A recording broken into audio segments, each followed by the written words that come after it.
अगर आप एटीएम से पैसा निकालते हैं तो थोड़ा ध्यान दीजिएगा, क्योंकि अब आपको अपना ही पैसा बार बार एटीएम से निकालना और महंगा पड़ना जा रहा है। अभी नियम है कि आप दूसरे बैंक के एटीएम से मेट्रो शहरों में हर महीने 3 बार और गैर मेट्रो शहरों में हर महीने 5 बार तक मुफ्त ट्रांजैक्शन कर सकते हैं, यानी मुफ्त में पैसा निकाल सकते हैं। इस नियम के साथ अब ये जुड़ने जा रहा है कि तय सीमा के बाद दूसरे बैंक के एटीएम से प्रति ट्रांजैक्शन अब तक जो 17 रुपए लगता था उसकी जगह अब 19 रुपए लगेगा। इसी तरह किसी दूसरे बैंक के एटीएम से आपने अपने बैंक खाते का अगर बैलेंस चेक कर लिया है तो अब 7 रुपए की जगह 9 रुपए हर बार कट जाएगा, क्योंकि भारतीय रिजर्व बैंक ने एटीएम इंटरचेंज फीस में बढ़ोतरी को मंजूरी दे दी है और ये बढ़ा हुआ चार्ज 1 मई से लागू होने वाला है, जिसको लेकर देश में एक बहस ये होती है कि अरे अब एटीएम कहाँ ज्यादा इस्तेमाल होता है, लेकिन वो लोग भूल जाते हैं कि ग्रामीण इलाकों में अभी भी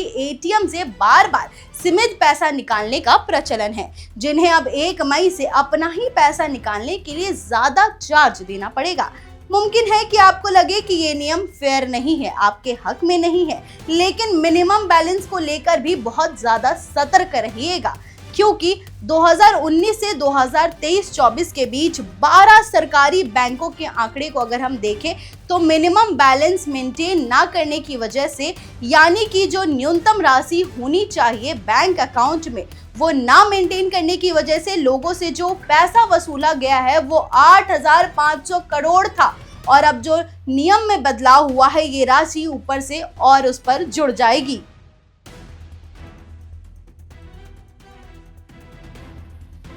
आम आदमी जब कहीं बैंक में 2 पैसा जमा करता है तो मन में कहता है कि आम आदमी बचाएगा क्या और बैंक वाले निचोड़ेंगे क्या, क्योंकि बैंक ग्राहक से कहता है कि एक मिनिमम बैलेंस खाते में बचा कर रखिए। अलग अलग बैंक में नियम है कि तिमाही या मासिक एक औसत बैलेंस खाते में बना कर रखिए। अलग अलग बैंक में मिनिमम बैलेंस का ये नियम गाँव में 500 से लेकर महानगरों में 10,000 तक का है। इसी नियम के साथ अगर आप देखिए, खबर बड़ी है कि 1 अप्रैल से खातों में मिनिमम बैलेंस का नियम बदलने जा रहा है। देश में सरकारी और प्राइवेट कई बड़े बैंक न्यूनतम बैलेंस की नई शर्तें लागू करने जा रहे हैं, यानी कि अब बैंक नई शर्तों के हिसाब से मिनिमम बैलेंस अकाउंट नहीं रखा तो चार्ज लगेगा।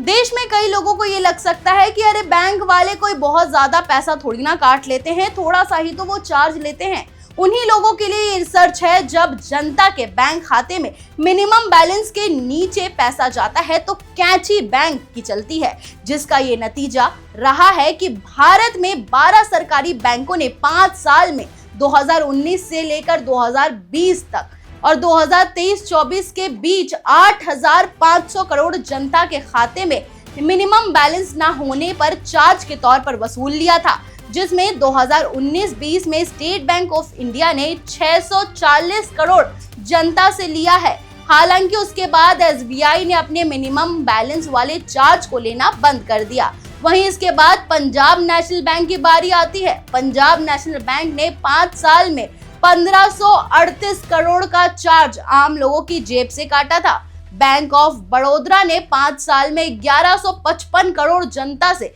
मिनिमम बैलेंस खाते में ना होने पर काट लिया है। वहीं अगर हम केरा बैंक की बात करें तो केरा बैंक ने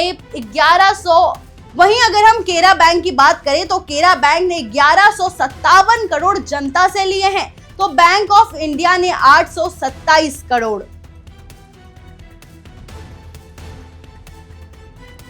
बैंकों का दावा यह होता है कि ये खर्च एक खाते को मेंटेन करने के लिए लिया जाता है, जो ग्राहक को पहले ही बता दिया जाता है। सवाल ये उठता है कि आम आदमी से 5 साल में 8,500 करोड़ यानी हर साल में 1,400 करोड़ से ज्यादा की वसूली की जा रही है। बैंकों का खाता खुलवाकर जनता पैसा जमा करती है, वो कोई लग्जरी नहीं बल्कि गाढ़ी कमाई को बैंक में रखती है। लेकिन जहां उद्योगपति कर्ज ना भरने पर उनका बट्टा खाता में वो पैसा चला जाता है, वहां जनता का पैसा मिनिमम बैलेंस के नाम पर काट कर बैंकों का पेट भरता है। और सवाल यह है कि अगर 5 साल में एसबीआई ने इस चार्ज को खत्म कर रखा है तो बाकी सरकारी बैंक क्यों मिनिमम बैलेंस के नाम पर चार्ज लगाते हैं? इस खबर पर आपकी क्या राय है, हमें कमेंट करके जरूर बताएं और ऐसी ही जानकारी वाली वीडियोस के लिए देखते रहें ONOG न्यूज़। धन्यवाद।